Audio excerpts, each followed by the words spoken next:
Hello friends, welcome back to the channel. இன்னைக்கு நம்ம பார்க்க போற சீன் எங்க ஆரம்பிக்குதுன்னா மிஸ்டி மவுண்டெயின்ஸ்ல. அந்த மிஸ்டி மவுண்டெயின்ஸ் இருக்கே ஜீவோட பீஸ்ட் கிங்டம் ஒளிஞ்சிருந்த இடம். அந்த கிங்டமை சுத்தி இப்ப புதுசா சில பேர் வந்துட்டாங்க பாருங்க. வேற யாரும் இல்ல, நம்ம மனுஷங்க தான். வந்து அங்க கேம்ப் போட ஆரம்பிச்சிட்டாங்க. அந்த கேம்ப்ல நிறைய கோல்டன் ஆண்ட்ஸ் நம்ம ஆளுங்கள உன்னிப்பா கவனிச்சுட்டே இருக்குங்க, ஸ்கவுட் பண்ணிட்டே இருக்கு. அந்த மியூட்டன் கோல்டன் ஆண்ட் இருக்கான, அது மனுஷங்களை எப்பவுமே மன்னிக்காது போல. ஏன்னா மனுஷங்க அதோட லட்சக்கணக்கான குடும்பத்தையே கொண்டுட்டாங்களாம். அது மட்டும் இல்லாம அத நிறைய தடவை எக்ஸ்பெரிமெண்ட் பண்ணி டார்ச்சர் பண்ணிருக்காங்களாம். முடிஞ்சா அந்த மியூட்டன் கோல்டன் ஆண்ட் மனுஷ இனத்தையே அழிச்சிடணும்னு வெறியா இருக்கு போல. இன்னொரு பக்கம் மிஸ்டி மவுண்டெயின்ஸோட ஆழத்துல ஒரு பெரிய பள்ளத்தாக்குக்கு கீழே ஏன்ஷியன் டெம்போரோ அலிகேட்டர் ஹேட்ச் ஆகி அவனோட மாஸ்டர் ஜீவு கிட்ட பேசிக்கிட்டு இருக்கு. நீ போ மிஸ்டி மவுண்டெயின்ஸோட சென்டருக்கு போயிட்டு அங்க ஒரு லேக்க உருவாக்கு. அந்த லேக் கம்ப்ளீட் ஆயிடுச்சுன்னா நான் உனக்கு லைஃப் ஆஃப் எசன்ஸ்ல இருந்து கொஞ்சம் சொட்டு கொடுப்பேன். அத நீ அந்த லேக்ல போட்டுடு. போயிட்டு அந்த ஏரியாவை உன்னோடதாக்கிக்கோ. அந்த ஏரியாவுக்கு நீதான் பாஸ். தன் மாஸ்டரோட கட்டளைய கேட்டதும் அந்த ஏன்ஷியன் டெம்போரோ அலிகேட்டர் மிஸ்டி மவுண்டெயினோட சென்டரை நோக்கி கிளம்பிடுச்சு. அந்த ஏன்ஷியன் எம்பரர் அலிகேட்டரை பார்த்து மத்த பீஸ்ட்லாம் கொஞ்சம் கவலைப்படுறாங்க. ஆனா அந்த ஏன்ஷியன் எம்பரர் அலிகேட்டருக்கு அவங்க ஃபீலிங்ஸ் புரியுது. நான் இப்ப நல்லா இருக்கேன்னு அது எல்லாருக்கும் புரிய வைக்குது. திரும்பி வந்ததும் நம்ம எல்லாரும் விளையாடலாம், ஜாலியா இருக்கலாம்னு சொல்லி எல்லார் முகத்திலையும் ஒரு சிரிப்பை வரவழைக்குது. வரப்போற ஆபத்தை பார்த்த சாக்வீன் அவங்க மாஸ்டர் கிட்ட கன்சல்ட் பண்ண ஆரம்பிச்சிட்டாங்க. இதுல என்னன்னா ஜீவுக்கும் அவனோட பீஸ்ட்ஸ்க்கும் டேஞ்சர் இல்லன்னு நினைச்சிட்டாங்க. ஆனா அது ஒரு தப்பான எண்ணம். இந்த தப்பான எண்ணத்தை ஜீவு கண்டிப்பா விடமாட்டான். டைம் ஆக ஆக மனுஷங்க கண்டிப்பா ஜீவு கண்டுபிடிச்சிடுவாங்கன்னு ஜீவுக்கு நல்லாவே தெரியும். மனுஷங்களை வரவேற்க ஜீவு அவனோட ஃபாக் பீஸ்ட டிப்ளாய் பண்ணிட்டான். அடர்ந்த மூடுபனியில மனுஷங்க மிஸ்டி மவுண்டெயின்ஸ நோக்கி போகும்போது அவங்க முன்னாடி மூடுபனியோட அடர்த்தி அதிகமாகிட்டே போகுது. கண்ணுக்கு எதுவுமே தெரியாத அளவுக்கு போயிடுச்சு. சோல்ஜர்ஸ்குள்ள ஒரு பயம் வந்துடுச்சு, ஒரு பதட்டமான சூழ்நிலை உருவாகிடுச்சு.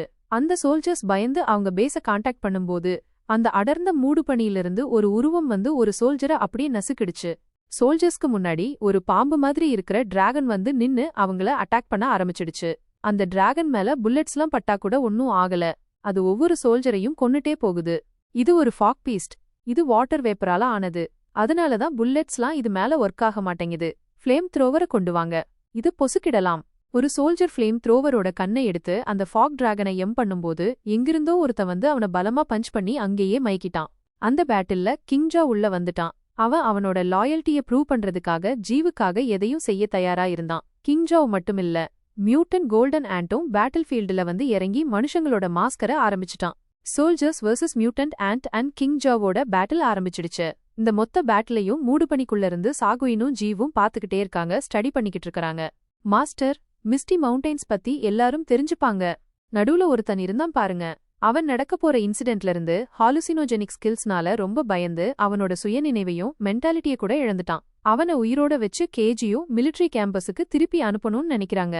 ஏன்னா அவன் ஒரு விதமான வார்னிங்கா இருப்பானா.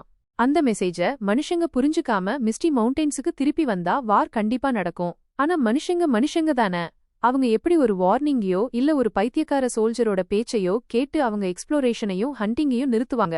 ஏன்ஷியன் எம்பரர் அலிகேட்டர் ஒரு லேக்க உருவாக்கிட்டான். அது 10 டிராப்ஸ் ஆஃப் லைஃப் ஆஃப் எசன்ஸோட மத்த பீஸ்ட்ஸ்க்கு ஒரு பாரடைஸ் மாதிரி ஆயிடுச்சு. அதே நேரத்துல ஜீவு சும்மா இல்ல, அவன் கண்டினியூஸா ஸ்ட்ராங்கர் ஆகிட்டே இருக்கான். 49,000 எவல்யூஷன் பாயிண்ட்ஸ செலவு பண்ணி ஜீவு அவனோட 2 பிரான்ச்சஸ லெவல் 3க்கு எவால்வ் பண்ணிட்டான். எவால்வ் ஆனதும் ஜீவுவோட 2 பிரான்ச்சஸும் டென்டக்கிள்ஸ் மாதிரி ஆயிடுச்சு. அது எதையும் ஈஸியா கிராஃப் பண்ணி உடைச்சிடும்.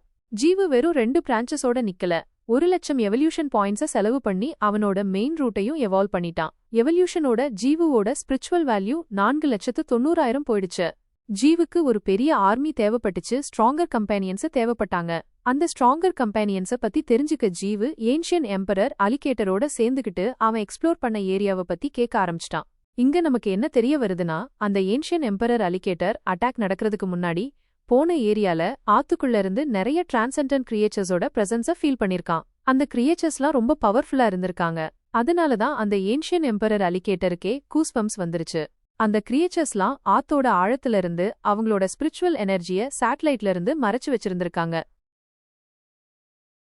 சீன் சிட்டி இசட்க்கு ஷிஃப்ட் ஆகுது.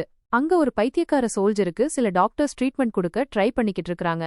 இந்த சோல்ஜர் ஏதோ ஒரு காரணத்துக்காக மிஸ்டி மவுண்டெயின்ஸ்ல இருந்து திரும்பி வந்த மிச்சம் இருக்கிற மனுஷங்கள்ல ஒருத்தன், என்னை விடுங்க, என்கிட்ட வராதீங்க.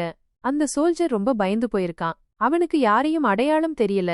அவன் யாரையும் அவன்கிட்ட நெருங்க விடல. அவன் உயிரோட இருந்தும் ஒரு உயிருள்ள பிணம் மாதிரி ஆயிட்டான். அந்த சோல்ஜரோட நிலைய பார்த்த சைக்கிக் மானிட்டரிங் ஸ்டேஷனோட ஆபீசர் ரொம்ப கோவமாயிடுறாரு. 10 சூப்பர் ஹியூமன்ஸ் கூடவும் ஆர்மியோட ஒரு குரூப்போடவும் அந்த ஆபீசர் தானே மிஸ்டி மவுண்டெயின்ஸ்க்கு போறாரு. அந்த மிஸ்டி மவுண்டெயின்ஸையே கொளுத்திட போறாரு. எப்படி இருக்கு ஸ்டோரி? இன்ட்ரெஸ்டிங்கா போகுதுல்ல? இன்னும் நிறைய இருக்கு பாருங்க.